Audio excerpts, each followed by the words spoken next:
வாழ்க வளமுடன். 10ஆம் வகுப்பில் அதிக மதிப்பெண்களை பெற வேண்டும் என்ற எண்ணத்தில் தேர்வை எழுதி கொண்டிருக்கக்கூடிய அன்பு மாணவர்களுக்கு அன்பான வணக்கம். இந்த பதிவு ரொம்ப முக்கியமான பதிவு. மெல்ல கற்கும் மாணவர்களுக்கான வரைபட பயிற்சி, இந்திய வரைபட பயிற்சி உலகம் வரலாறு பகுதியிலையும் அதே மாதிரி புவியியல் பகுதி, சரிங்களா, அனைத்தும் தமிழ்நாடு உட்பட கொடுத்துருக்கோம். ஸோ கண்டினியூவாக ஸ்கிப் பண்ணாமல் பாருங்கள். இந்த இடங்களெல்லாம் குறித்து பாருங்கள். கண்டிப்பாக நீங்களும் தேர்வில் 13 மதிப்பெண்களை உறுதியாக பெறுவதற்கு வாய்ப்புகள் அதிகம். 5ல் இது இருக்குது 10ஆம் வகுப்பு சமூகவியல் புத்தகத்தில். ஸோ இம்பார்ட்டன்ட் பிளேசஸ்ன்னு சொல்லலாம். அம்பாலா, இந்த அம்பாலா அப்படிங்கிறது ரொம்ப முக்கியமான ஒரு பிளேஸ். இது வரைக்கும் சில மாவட்டங்களில் இது இடம்பெறலை. அடுத்து பார்த்தீங்க அப்படின்னா நமக்கு எல்லாருக்குமே தெரிஞ்சது இந்தியாவினுடைய தலைநகர் டெல்லி. ஸோ டெல்லி பன்னாட்டு விமான நிலையம் புவியியல் மேப்பில் குறிச்சிருப்போம். ஸோ ஞாபகத்துக்காக நான் உங்களுக்கு நினைவூட்டுறேன். ஸோ டெல்லி. அடுத்து பார்த்தீங்கன்னா மீரட், டெல்லிக்கு கொஞ்சம் மேலே. நீங்கள் பார்த்தீங்கன்னா இந்த வரலாறு மேப்பை பொறுத்தளவு பக்கத்துலேயே இருக்கும், எல்லாம் ஒரே இடம் மாதிரி இருக்கும். ஆனால் நீங்கள் குறித்து பார்க்கணும், சரிங்களா. இப்போ அடுத்து பாருங்கள், பிரைலி, டெல்லிக்கு ஆப்போசிட் கொஞ்சம் தள்ளி பிரைலி. ரொம்ப முக்கியமான ஒரு புரட்சி நடைபெற்ற இடத்துல அது வரும், பிரைலி.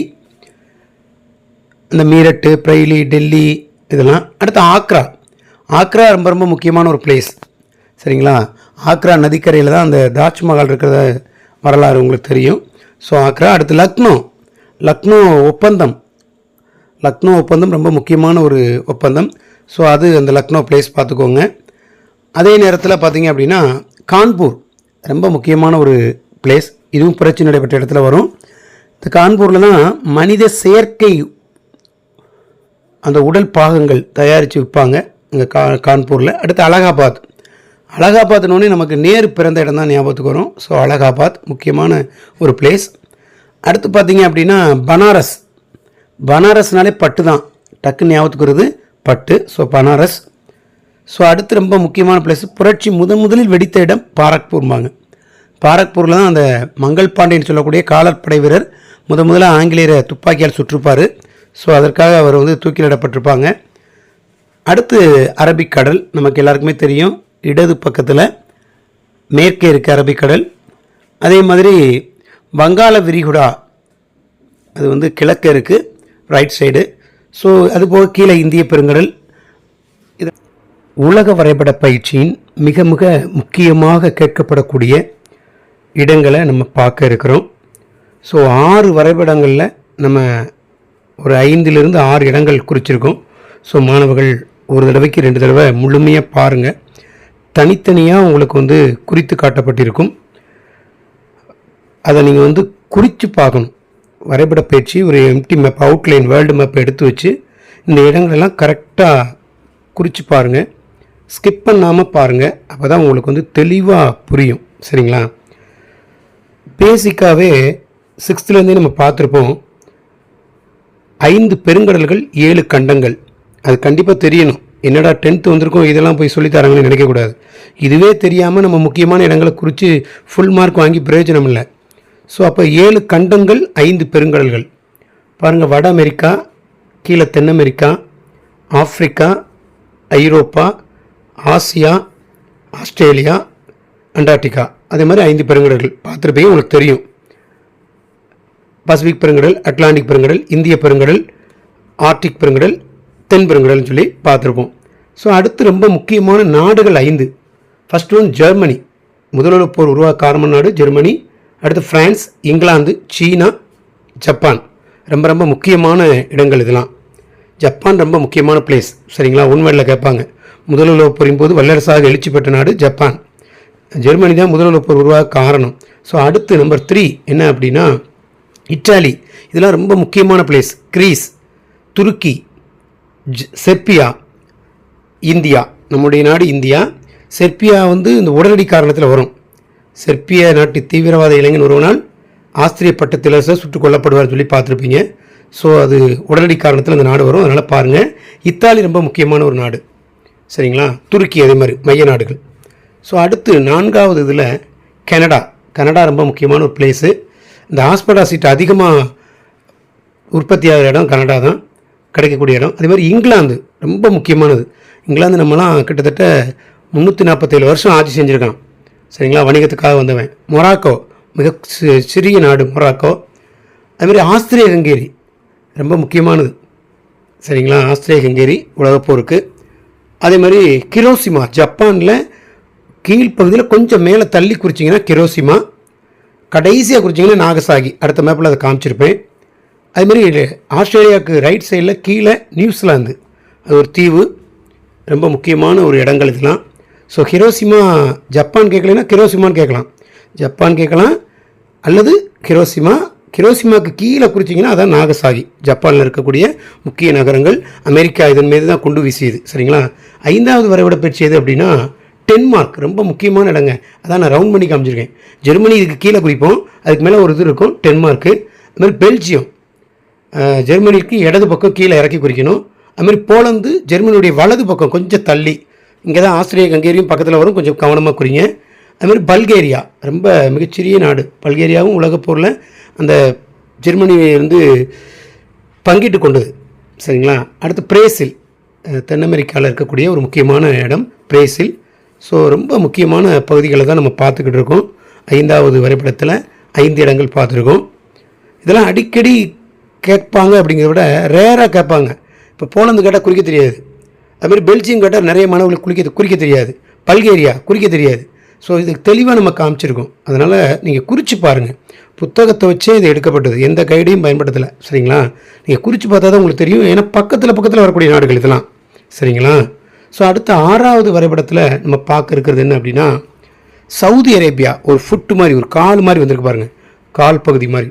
அங்கே எழுத முடியாதுன்னு சொல்லி தான் நம்ம ஆரோ மார்க் போட்டிருக்கோம். ஸோ ஆரோ மார்க் போட்ட இடத்துல கரெக்டாக குறிங்க. அந்த புள்ளி வச்சுருப்பாருங்க, அதான் அதனுடைய பிளேஸு. சரிங்களா? நீங்கள் தவறுதலாக அங்கே போய் குறிச்சிடக்கூடாது. புள்ளி வைக்கிறது தான் பிளேஸு. நம்ம அங்கே எழுத முடியாதுன்னு சொல்லி கீழே இறக்கி எழுதியிருக்கோம். அதுமாதிரி பசிபிக் பெருங்கடல் ரைட் சைட்லேயும் வரும், லெஃப்ட் சைட்லேயும் வரும். நாகசாகி சொன்னோன்னா ஜப்பான் கேட்கலாம், ஜப்பான்னா முழுமையாக வரும். நாகசாகிங்கிறது கடைசி பாயிண்ட். சரிங்களா? ரஷ்யா மிகப்பெரிய நாடு, உலகத்திலே மிகப்பெரிய நாடு ரஷ்யா. ஆசியா கண்டத்தின் பெரிய நாடும் ரஷ்யா தான். அதுமாதிரி நார்வே ரொம்ப முக்கியமான ஒரு நாடு, நார்வே. ஸோ ரொம்ப முக்கியமான இடங்களை நம்ம வேர்ல்டு மேப்பில் பார்த்துருக்கோம் வரலாறு பகுதியில். கண்டிப்பாக இதை மட்டும் நீங்கள் குறித்து பார்த்தாலே வேர்ல்டு மேப் அரசு பொதுத் தேர்வில் கேட்கப்பட்டால் உறுதியாக 5 மதிப்பெண்களை மாணவர்கள், அது மெல்ல கற்கும் மாணவர்களாக இருந்தாலும் சரி, நல்லா படிக்கக்கூடிய மாணவனாக இருந்தாலும் சரி, யாருனாலும் உறுதியாக 5 மதிப்பெண்களை வாங்கலாம். அதனால் மாணவர்கள் ஒன்று செய்யுங்க, குறித்து பாருங்கள். உங்கள் ஆசிரியர்கிட்ட குறித்து காமிச்சு சரியான்னு கேட்டு அதை நீங்கள் முறையாக செஞ்சாலே போதும். இந்த வரைபட பயிற்சியில் கண்டிப்பாக 5 மதிப்பெண்களை உறுதியாக வாங்கலாம். நம்ம ஏற்கனவே வரலாறு பகுதி இந்திய வரைபடமும் போட்டிருக்கோம், அதையும் பாருங்கள். தேர்வில் அதிக மதிப்பெண்களை பெறுங்கள். இது அனைத்தும் பிடிஎஃப் வடிவில் வேணும் அப்படின்னா நீங்கள் என்னுடைய நம்பருக்கு காண்டாக்ட் பண்ணுங்கள். நான் பிடிஎஃப் வடிவில் உங்களுக்கு வாட்ஸ்அப் வழியாக வழங்க. ஸோ 10ஆம் வகுப்புங்கிறது ரொம்ப முக்கியமான ஒரு காலகட்டம். அதில் அதிக மதிப்பெண்களை எடுக்கணும், இந்த டார்கெட்டில் தான் எல்லோரும் படிக்கிங்க. ஸோ அதில் இந்த தேர்வு, இந்த நவம்பர் மாத தேர்வு செகண்ட் மிட்டமில் தமிழக வரைபட பயிற்சியில் புவியியலில் இந்த பகுதிகளுக்கு அதிக நீங்கள் முக்கியத்துவம் கொடுங்க. கோயமுத்தூர் பார்த்தாலே தெரியுது, தமிழ்நாட்டின் மான்செஸ்டர் அப்படின்னு கேட்பாங்க. கோயமுத்தூர் பருத்தி அதிகமாக விளையக்கூடிய பகுதி இது. அதுமாதிரி காவிரி, வைகை, இது ரெண்டுமே ரொம்ப முக்கியமானது தமிழக வரைபடத்தில் கேட்கக்கூடிய ஆறுகள். அதுமாதிரி சென்னை தமிழ்நாட்டுடைய தலைநகர். தெற்காசியாவின் டெட்ராய்டு அப்படின்னு கேட்கலாம் சென்னை. அதுமாதிரி வங்காள விரிகுடா கிழக்கு பக்கம் இருக்குது, இந்திய பெருங்கடல் கீழே தெற்கே இருக்கிறது. ஸோ அந்த பகுதிகளை மட்டும் நம்ம இந்த முதல் வரைபடத்தில், தமிழக வரைபடத்தில் பார்த்துருக்கோம். இது மாதிரி உங்களுக்கு 5 வரைபட பயிற்சி கொடுக்கப்பட்டுள்ளது.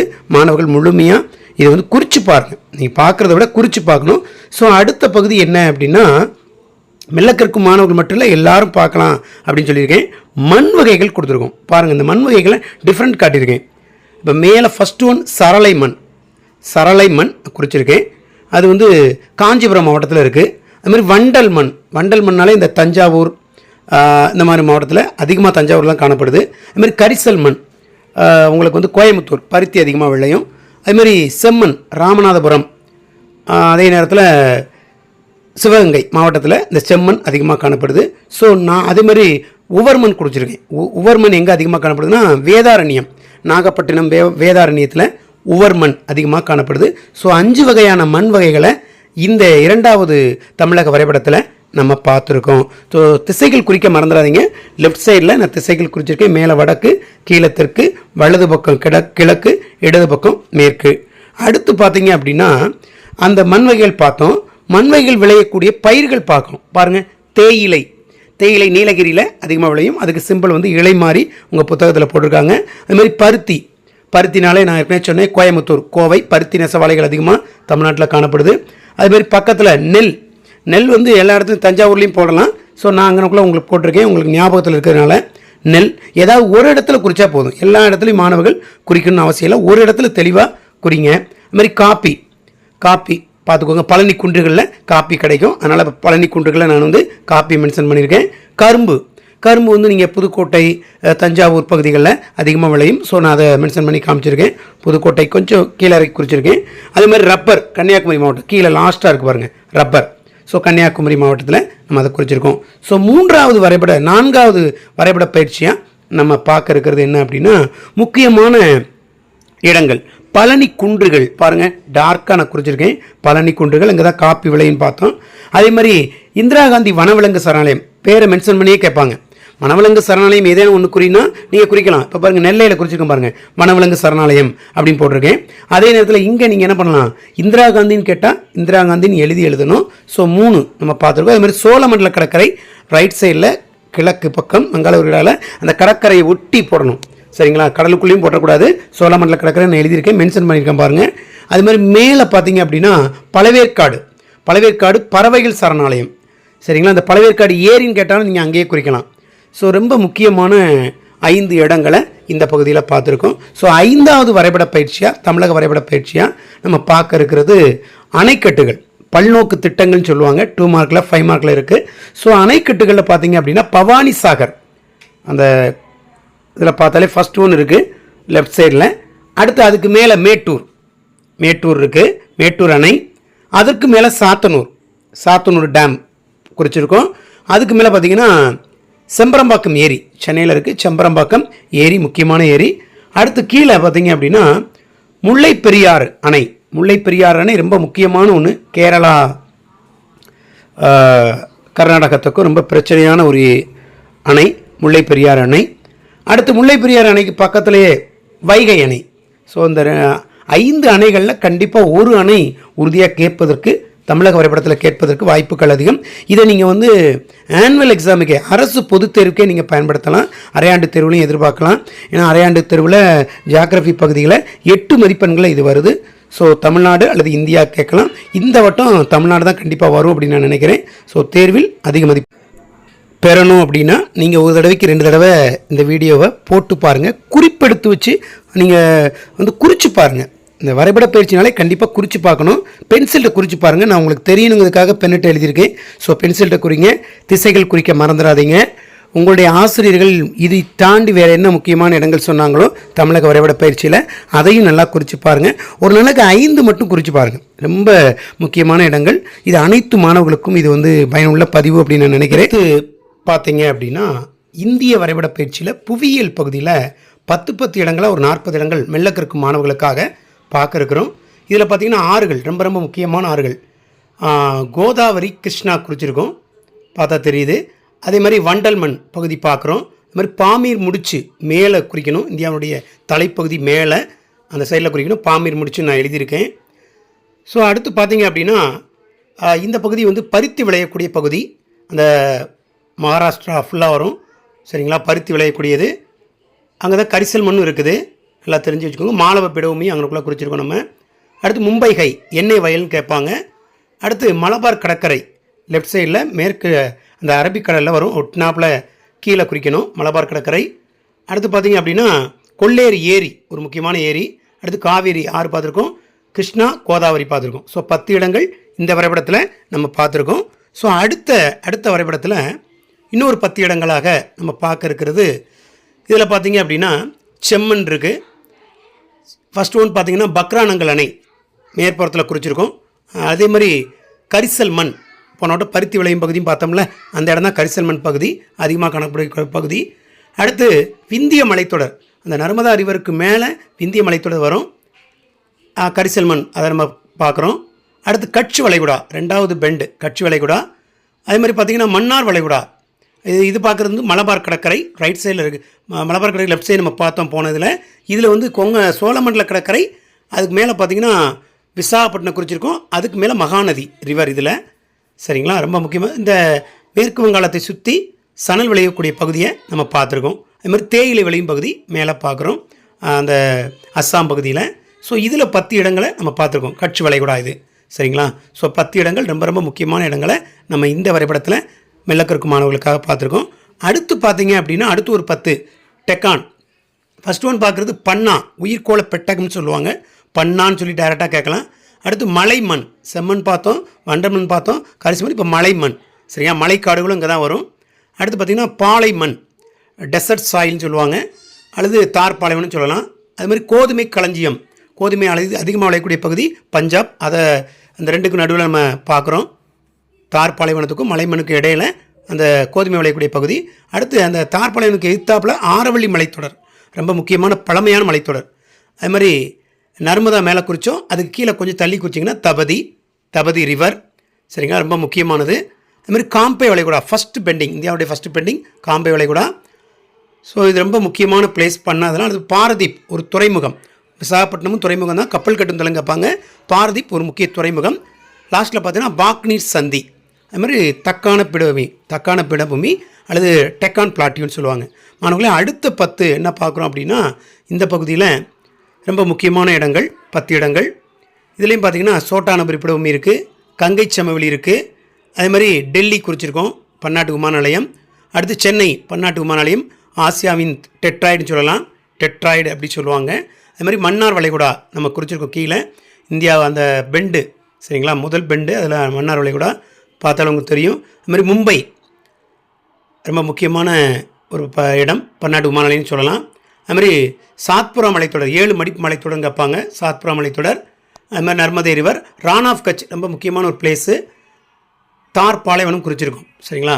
ஸோ கங்கை சமவெளி, கங்கை ரிவர் எல்லாம் அந்த இடத்துல தான் வரும். ஸோ இந்த வரைபடத்தில் இன்னும் ஒரு 10 இடங்கள், கிட்டத்தட்ட 40 இடங்களை இந்தியா வரைபடத்தில் புவியியல் பகுதியில் நம்ம பார்த்துருக்கோம். மெல்லக்கற்கு மாணவர்கள் இதை பயன்படுத்தி கொள்ளலாம். நம்முடைய சேனலை கண்டினியூவாக பாருங்கள். நிறைய பதிவுகள் அரசு தேர்வுக்காக அடுத்தடுத்து நம்ம போட்டுக்கிட்டே வரோம். ஸோ இப்போ கூட நம்பர் 1, நம்பர் 2, நம்பர் 3ன்னு சொல்லி மெல்லக்கற்கு மாணவர்களுக்காக 2 மதிப்பெண் வினாவிடைகளோடு நம்ம போட்டுக்கிட்டு இருக்கோம். டிஸ்கிரிப்ஷனையும் பாருங்கள், அதோடைய லிங்க் நான் வச்சுருக்கேன், உங்களுக்கு யூஸ்ஃபுல்லாக இருக்கும். ஸோ தேர்வில் அதிக மதிப்பெண்களை ஒவ்வொரு மாணவனும் பெறணும். அதே நேரத்தில் தேர்ச்சி என்பது ரொம்ப ரொம்ப முக்கியமானது. 100% மாணவர்கள் அல்ல, எல்லா மாணவர்களுமே 100% தேர்ச்சி அடையணும் என்பதன் அடிப்படையில் தான் நம்முடைய GMS சண்முகா வே டு சக்ஸஸில் தெளிவாக 2 மார்க்ஸ் 5 மார்க்ஸ் வரைபட பயிற்சி, காலக்கோடு, 1 மார்க் அனைத்தும் கொடுத்துக்கிருக்கோம். இங்கிலீஷ் மீடியத்துக்கும் கொடுத்துக்கிருக்கோம். ஸோ தேர்வில் வெற்றி பெறுங்கள். வாழ்த்துகிறேன்.